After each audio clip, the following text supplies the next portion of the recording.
Hey, what's up, everybody? BDL44 coming into another video. All right, so the Lakers got the victory at home, 113-104. Beat the San Antonio Spurs, swept the season series, first time in like 40 years. No, it ain't been that long, but it's been a very long time since we swept the season series against that particular franchise.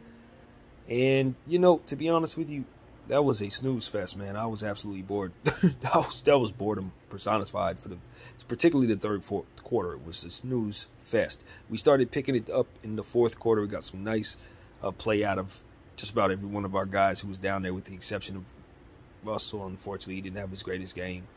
But, you know, all in all, what stood out was just us trying to get in continuity. As we expected, we were trying to find some understanding amongst ourselves since we had new guys coming in. Anthony Davis and, of course, Rui Hachimura. You know, they played really, really well, man. I was really pleased with what I saw from the guys who were fresh into the situation. And you got to give credit to a guy like Dennis Schroeder, whose defense was stellar tonight. 4 steals, a block to go along with his ability to just slash into the paint and things of that nature that he was helping us with tonight. 3 ball was here and there, but I thought his impact on the defensive end was stellar, along with Anthony Davis, 4 blocks. You know what I mean? In short minutes, you just understand how much of a luxury it is to have Anthony come back. His defense, how much he affects on just both ends of the floor. You just cannot fathom how much better you become when you put him back on the floor. I mean, even as we just discuss it today, trade options and things of that nature, you see him playing. You're like, he's so much better if he's there. And you know, it's just about whether or not he can stay healthy. We had some times down there where we were laughing a little bit because he would hit the floor, and we were wondering if he was okay, you know, that kind of thing. And it's like, that's never not going to be the case. Never. That's always going to be the case with Ant. So we're happy he's back, and he played great, and we're just hopeful that we can have a nice long stretch of health and a day at a time. That's all we can say in regards to it. Bron James had almost a triple-double, 1 rebound shy of a triple-double, 6 turnovers. We could do a little better there, but I thought that he was enjoying himself in the fourth quarter. I think that it was a tough start to the game. Like I said, it was grumpy Bron. As I told you guys at the halftime video, that I thought his energy wasn't so good. But if we could get this victory tonight, I thought it would go a long way in helping. And what I thought I really saw was a spark in his eye in that fourth quarter when he was able to string together about 3 or 4 different plays in a row where he was able to just get spot-up shooters the ball, and they were able to knock down threes. I don't think he's had a sequence like that since he was in Cleveland, man, where just 3 straight plays he got the ball to a different shooter that was just simply spotting up to catch and shoot, and they made a splash each and every time. He used to get those in Cleveland all the time with Kevin Love and some of those shooters that he had, but with us, we have not had consistent shooting on the floor, and I honestly don't think I've seen a sequence like that before in the 5 years that he's been here. And I could see how excited he was about it. We got Dennis Schroeder one of those shots. We got Max Christie one of those shots. And we got Rui Hachimura one of those shots in succession. And then from there, he was able to get another play to Thomas Bryant in the paint. It was just 4 straight offensive possessions where you could clearly see how easy it is to build around Bron. What everybody's been telling us the whole time. You get some spot-up shooters around this dude and watch him work, because he's going to slash into the paint. All he needs is the space to do so. And if those shooters are out there splashing, there's nothing anyone can do. And we've built every way but that way. We've done everything but that. So it's just one of those situations where it's been a comedy of errors, building backwards around LeBron. And you can see where we finally have some legitimate opportunities to have spot-up shooters on the floor. You know what I mean? Rui Hachimura was a heaven sent in that regard. Seeing him do what it is that he did was enough to make me understand why this trade was so necessary. He was able to affect things on the defensive end in ways that small ball players just don't allow us to.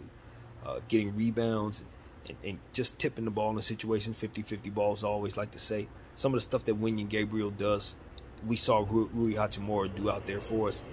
And looking for his own shot, you know, dribbling into his mid-range packages and things of that nature.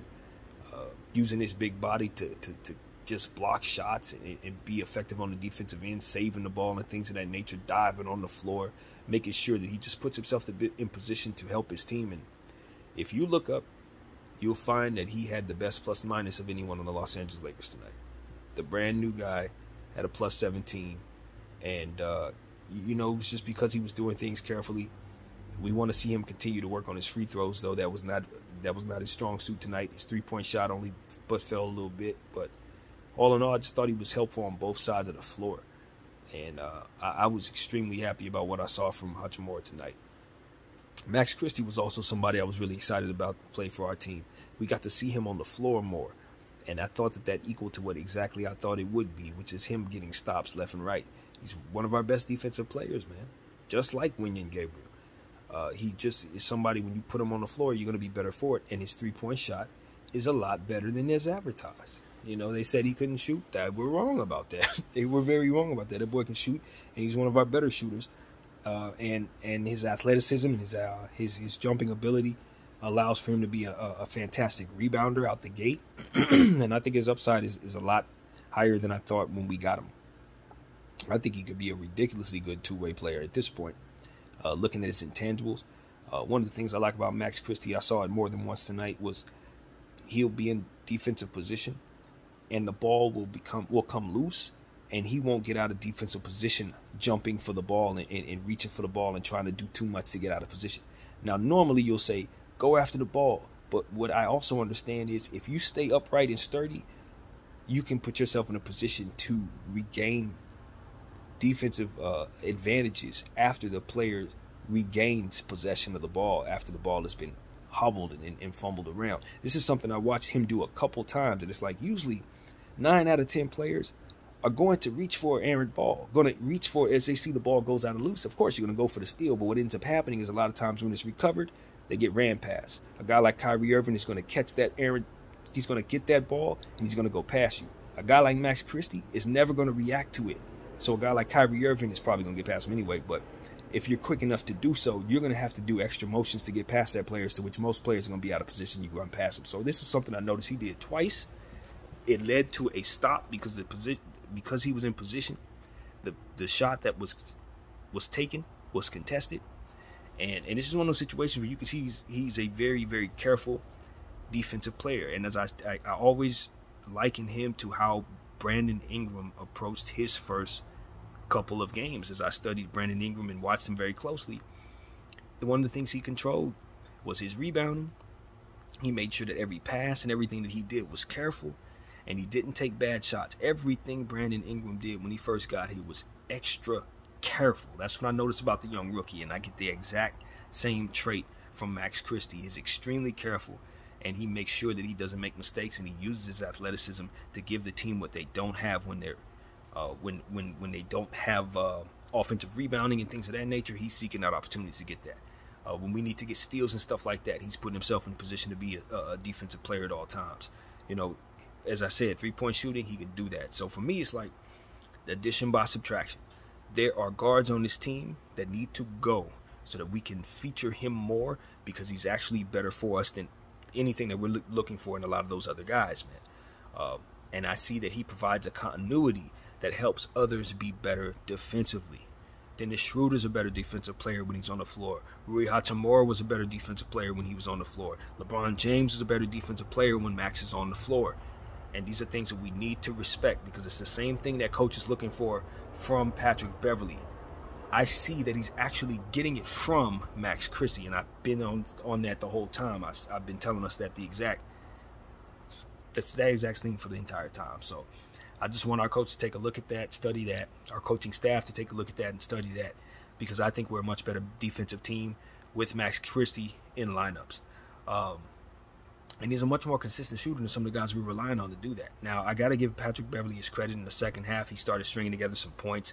I criticized the fact that we were seeking opportunities to get him to be a scorer, and we continued that process, and he picked it up in the second half, particularly that third quarter, to start, and hit a couple big shots that made me feel like it was okay to continue to look for him if he was going to get hot. But at the end of the day, this was a rare occasion, you know.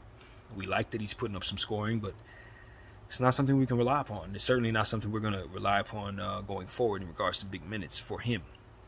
We're not better for having him in these lineups that Darvin wants to put him in most of the time.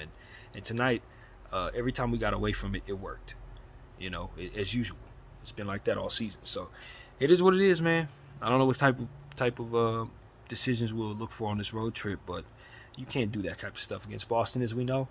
We've already had an embarrassing game against that team. So we definitely don't want to go up there and do anything stupid.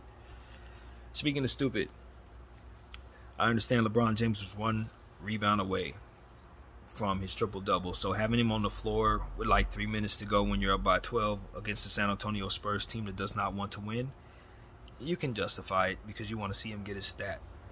Having Anthony Davis out there when you had him on a 24-minute restriction and it's the 25th minute and we're up by 1 million and he just fell on the floor on that very same foot that he's hurt, and he's staying down for a couple seconds laughing about it, but you've clearly seen he's taking a couple tumbles, and you keep him on the floor and we're up by double digits with like a minute left to go. I don't have an excuse for that, man. I don't. It almost soured the win for me because I'm like, I've literally seen superstars get hurt in these situations because coaches weren't smart enough to pull them off the floor when they damn well should have. I've seen it happen more than once. And for our coach to leave him out there like that under these circumstances, I thought was just the stupidest thing I'd seen. And it like literally. So that's something that it had to be said. It just had to be said. I'm tired of these type of decisions. And if they do cost us, they cost us big. And for what? What exactly did you do there? You just made Anthony Davis feel confident that you keep him in the game when they're up by 10? You shouldn't. He would tell you shouldn't. So that type of stuff is like, man, I don't know what type of logic we're using, but when you leave yourself vulnerable, bad things happen. When you leave the door open for bad things to take place, they do. And so this is the type of thing that I saw Darvin Ham leave us open for, and even as a rookie coach, ain't no excuse for that type of stuff. You take your fragile superstar off the floor when you have the win in the books, especially against a team that doesn't damn want to win. Jesus, man. And Russell Westbrook, as I told you guys, we're going to be going through ebbs and flows with him right now, man. He's expecting to get traded. He probably wants to get traded. I don't think he really likes us too much. It is what it is, and I don't think he likes playing in Staples Center at all, not as a home team player. And I said this a million times, and we saw again tonight. He just took shots that just catered to losing, man. What do you want me to say? The shots that he took were awful. He disregarded the rhythm of what we were doing. He disregarded his teammates a good portion of the time. And that's what I saw out there, man, who was catering to his own failure. That's what I saw. I ain't gonna lie to you. He got a couple assists out there, but I think he was throwing the ball around. Not really interested in competing tonight. Not really interested in playing with his teammates tonight. That's what I saw. So if I'm wrong, I will definitely amend that. But I cannot tell you guys I really saw anything different. I just did not see him as a part of the team tonight, and I think it was because he didn't feel like he's part of the team. And so we're bringing in new pieces. I saw him have some good energy with Rui Hachimura. I definitely saw that. I think he's rooting for some of his teammates. But, I would tell Rui, this ain't the same Russell you had in Washington, bro. This is a different situation. He's home now, and it went bad. So all that good teamwork that y'all had in Washington, y'all going to have to build that up if he's not going to be traded. Y'all going to have to reestablish that, and I think you're going to go a long way in helping us get that, because it's been hell for the last 2 years, bro, with your ex-teammate there. It's been hell. And all that good energy that I seen in the highlights that y'all had in Washington, this boy, that comes and goes. He got players on this team that I don't think, he wants to play with, and I think it's affecting how he's approaching the situation, amongst other things. And we're just on the tail end of wanting to do this with him, man. It's such a headache at this point. I was watching him out there tossing up jump shots that I knew didn't have a chance or a prayer. No rebounders in sight. Open teammates around him. He's just jumping, taking shots that are outside of even his own rhythms that he don't even take shots in. And I just know he's throwing them away. He's just throwing the possessions away. And I'm like, you know what, dude? Why even check him in? If that's going to be his attitude, why even check him in?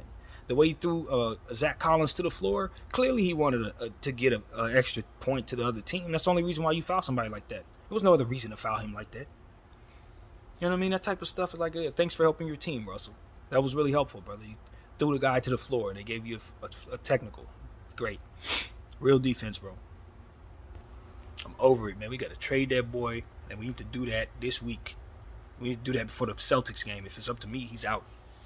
We are not doing this anymore. That's all I got to say. If I got any control over it, he's gone. That was it. Tonight was it. That was it. And I'm glad we won. But that should be the last game he plays for the Los Angeles Lakers. So that's it, man. I'm tired of playing around. Our chemistry is fragile. We got some new pieces in here. There's no excuse for some of the stuff that we've been continuing to see. Small ball is dead, man. If we don't trade Patrick Beverley, we're doing something wrong. Because that coach is not going to use him properly, bro. We've already proven that for the first half of the season. He ain't going to do right. Trade him for that reason alone. That's the only reason. We love Pat Bev. We want to see him succeed. We want to see him succeed here. But our coach is not going to use him correctly. He's just not. And it's a problem for us, a big one. And we almost lost to the Spurs tonight because of it. Got to give the Spurs their credit, you know. Bates Diop is a heck of a player. Played some defense tonight. Really showcased his talent. I thought that we saw some really good things from Jakob Poeltl, facilitating the basketball, rebounding the basketball. As I said, Zach Collins really popped off the screen. I thought he did some good things for his team. Keldon Johnson was efficient tonight. He wasn't the guy throwing the ball. No, that was Trey Jones' decision tonight. That was his job. He was the one who was supposed to be inefficient to ensure they secured the losses. We were talking about. They switched that off and want to leave Keldon to be the only one throwing teams. It's somebody else's turn this week. So, yeah, you know, San Antonio is efficient, man. I got a lot of respect for Greg Popovich. I've been in their shoes, obviously, as a Laker fan who's tanked. So it's nothing. There's no shame in what you're doing. This is NBA strategy. It's what's necessary. And I'm happy we could oblige because we have different goals. We're trying to win. We don't want any parts of losing. And unfortunately, we have players on our team that are going to cater to that naturally. So we have to win games like this, and I'm very glad we did. You know, it's not even about me being happy or unhappy after a loss. You just look at the tendencies and you know.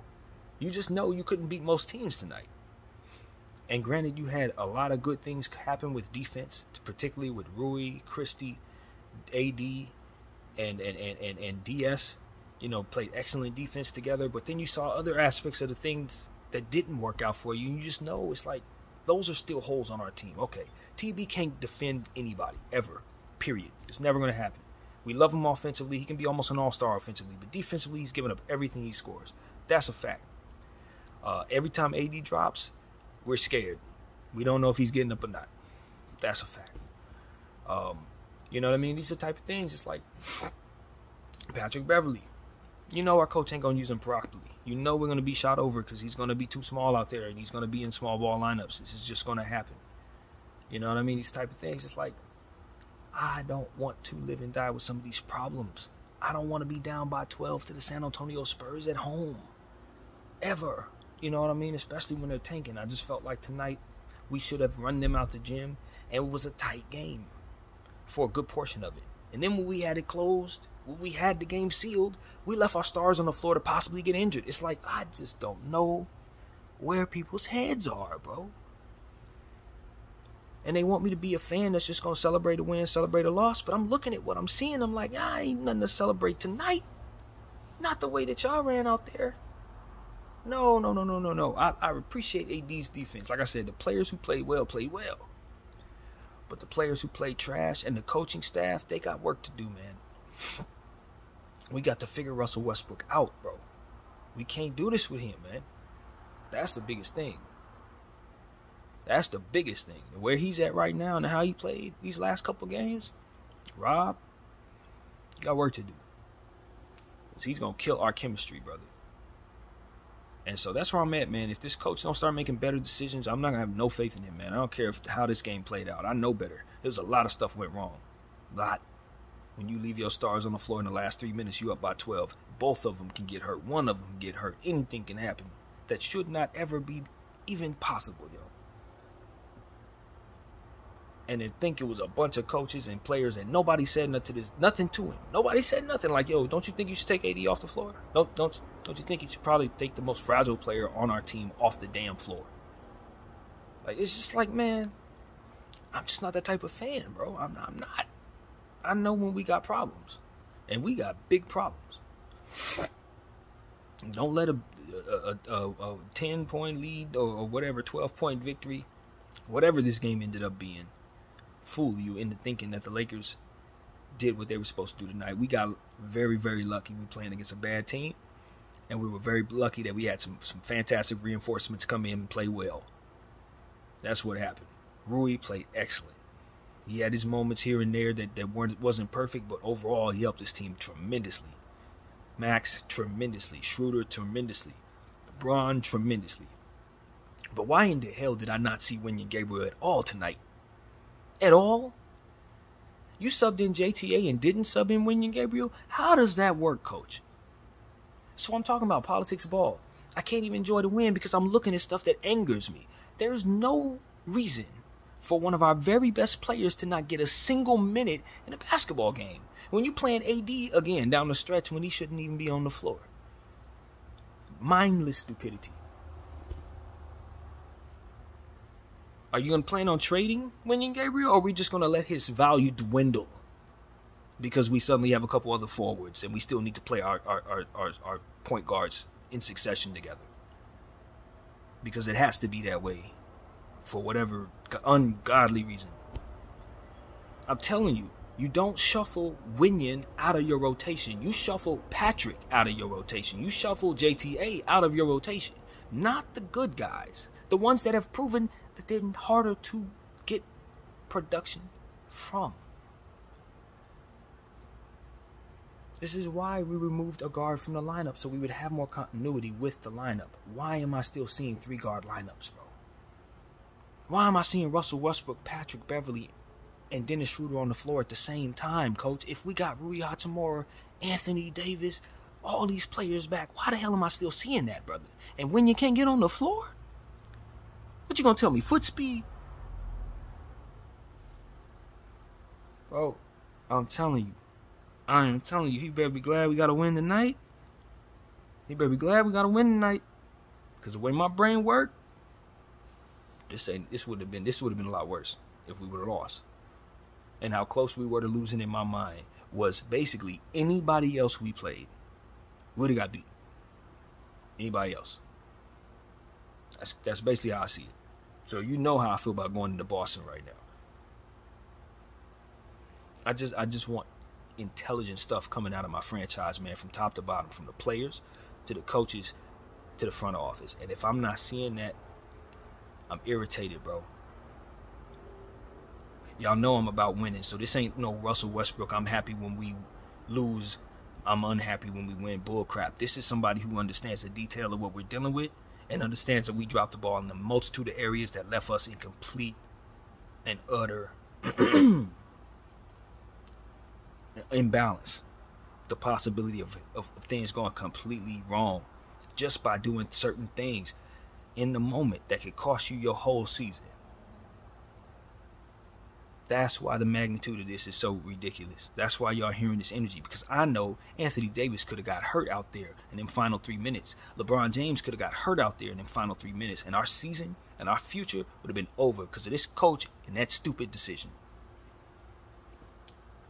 Everything is on the line when you build your team this way, which is why I don't want us to build this team this way, especially if the coach ain't wise enough to see how serious this is.